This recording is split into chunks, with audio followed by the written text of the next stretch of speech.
Becky, welcome back to my channel. I have another Disney video for you guys, and this video is actually a part 2 to Monday's video where I shared 5 things at Disney World that are worth spending your money on, and I mentioned in that video that this video was coming, and so today's video is 5 things not worth spending your money on when you go to Disney World. So if you want to hear my opinion of what you do not need to spend your hard-earned money on at Disney, then stay tuned. I mentioned this in Monday's video, but you guys just keep in mind these are my opinions and our preferences when we go to Disney World. We've gone to Disney every year for like forever. Like I've gone every year since I was 9.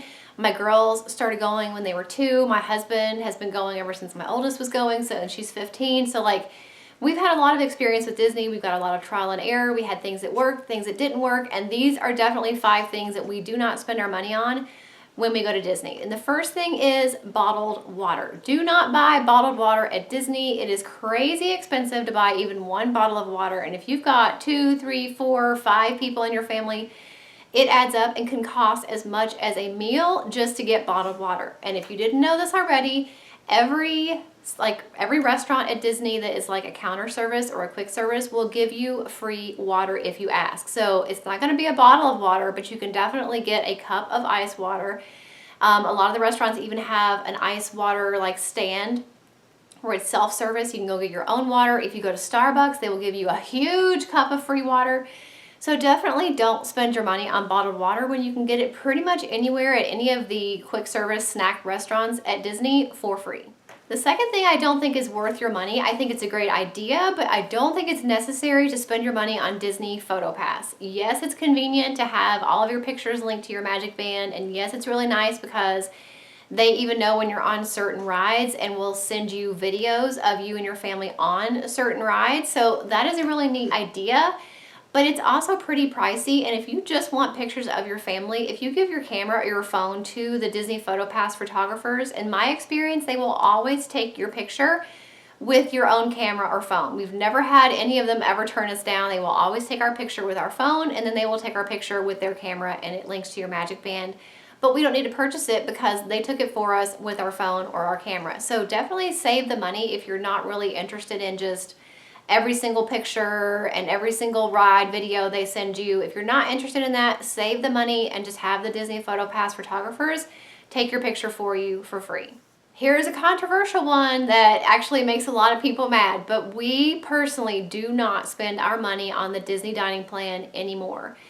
When we first got the Disney dining plan, it was years and years ago, like the year that it started. It was, I think, like the first year they had ever done the Disney dining plan, and we got it for free. We thought it was a great idea. It was a great value because it was free and we didn't have to pay for food. But as years went on, we didn't get the free dining plan anymore because of the time of year we went, and we kept buying it because we had gotten used to the fact of that's just what you do. You just add the Disney dining plan to your trip and you pay for it. It took us a long time to like stop and do the math and figure out that we were not getting everything we wanted with the Disney dining plan. We were getting too much of some things, not enough of other things, and I realized they have different levels of the Disney dining plan that you can get. You can get one that's just counter services, you can get one that's like alcohol and table services, like they're all different combinations of dining plans you can get. But it's still, we never were able to get the one that was the right fit for us and how we like to eat. We were getting way too much food in a lot of cases. We weren't ending up with enough table service restaurant credits because we like to eat at quite a few restaurants, or some of the restaurants we ate at, like Brown Derby, took 2 table service credits to eat there. So one meal would cost each of us two table service credits, and we would run out of table service credits, and we would end up having to pay out of pocket at other places, and it just turned out to not be a good value for us. And it was scary that first year that we went without the dining plan because we had been using it for years. And I was scared, and I was like, well, what's going to happen if we go and just pay out of pocket for our food? Are we going to end up spending more money? But for us and the way that we eat and what we like to eat, we actually found it saves us around $1,100 to pay out of pocket for our food versus buying the dining plan for all 4 of us. Now that may not be the situation with you, and if you eat at a lot of the really expensive places, or you just don't want to have to worry about paying for your food when you're down there, you want to know before you even leave your house what your trip's going to cost, and you're going to stick really strictly to your dining plan. You're not going to go over and have extra table service meals that aren't covered by your dining plan, or you're not going to waste any of those snacks, or you're not going to waste any of those counter services. If you're really good at that and you plan that and you only stick to that, then you'll probably be fine and it may be a good value for you. But for us, it was not a good value. This trip we went in May was, I think, the third or fourth time we've been now with no Disney dining plan, and every single year I add up the receipts, and every single one of those years we spent less on food than we would have if we had the Disney dining plan. So you just need to get on the Disney World website. You need to compare the different Disney dining plan options. You need to think about how you and your family like to eat. Do you feel like your kids are going to eat what they're paying for? Do you share meals? Like, how do you like to eat? Figure it out, do the math. But for us, it personally is not worth it to spend the money on it. We're actually saving money by not purchasing the Disney dining plan. And I want to just throw that out there for you guys. Do your own research, draw your own conclusions and opinions. But for us, it's not worth it.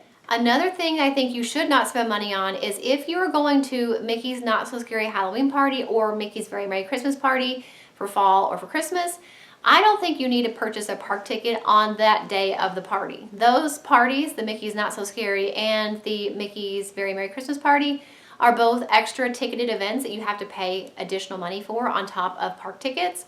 And they will typically let you into the park. If you have a ticket for one of those parties, they'll usually let you in the park around 4 o'clock that day. So if you bought a park ticket for that day, then you're wasting a little bit of money, in my opinion, because you're only going to get, prior to 4 o'clock in the afternoon, you're only going to have that time in the park that you're really paying for, because the ticket for the party would have gotten you in at 4 o'clock anyway. So what we did when we went in October, we did not buy a park ticket for that day. We just went and played mini golf, and we went to some of the hotels and looked around, and we had lunch at Rainforest Cafe.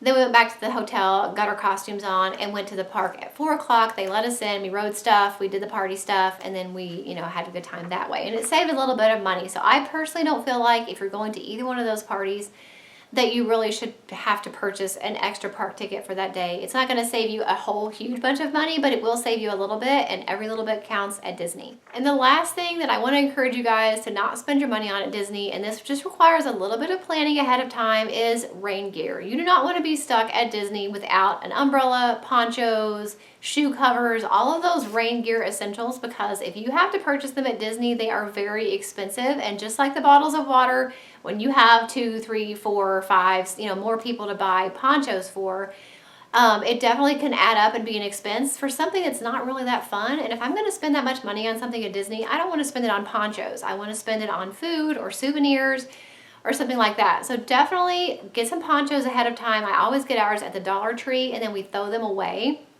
If they get wet, they're not even worth drying out and trying to save, because they always end up mildewing. So I just buy a bunch of ponchos at the Dollar Tree, put them in our backpack for the park. If we need them, we use them, and then we're done, we throw them away. Also, this past trip, one of the best purchases I ever made was waterproof shoe covers. I bought them from Amazon. They were a little bit, of an expense. We can actually reuse them over and over and over. So every year that we take them and end up using them, it's going to increase the value of them. But I feel like that is worth purchasing ahead of time to keep your feet dry when you're at Disney. But don't buy that stuff at Disney. Don't get stuck in a rainstorm at Disney without any type of rain gear. So just bring a little bit of things with you to prepare, some ponchos, maybe a small umbrella, and save that money for something more fun at Disney. So those are my 5 suggestions of things that I don't think you should spend your money on at Disney. Those are 5 things that we don't spend money on at Disney, and I encourage you guys to do the same. Let me know in the comments what are some things that you do not want to have to spend money on at Disney, whether it is rain gear, or maybe you're not into buying souvenirs. You'd rather just get them, at the Disney store at your local mall. Like, what do you guys like to save money on and not spend money on at Disney? Let me know in the comments. Also, make sure you check out Monday's video of 5 things that I definitely think is worth spending money on. I definitely feel like it has been a process, a learning process for us to figure out, like, thinking ahead, preparing what's worth our money, what's not. So definitely check out that video if you haven't seen it. And my Disney playlist is in the description box. Every Disney video I've ever made is in that playlist. So there are tons of them about planning and packing and saving money on Disney vacations and Fastpasses and reservations and tips and tricks, and all of that stuff lives in that playlist. So I think it'll be really helpful for you when you're planning your next Disney vacation. I hope you guys enjoyed this video. Make sure if you did, you give it a thumbs up. Don't forget to subscribe if you're not already, and I'll see you in the next one. Bye.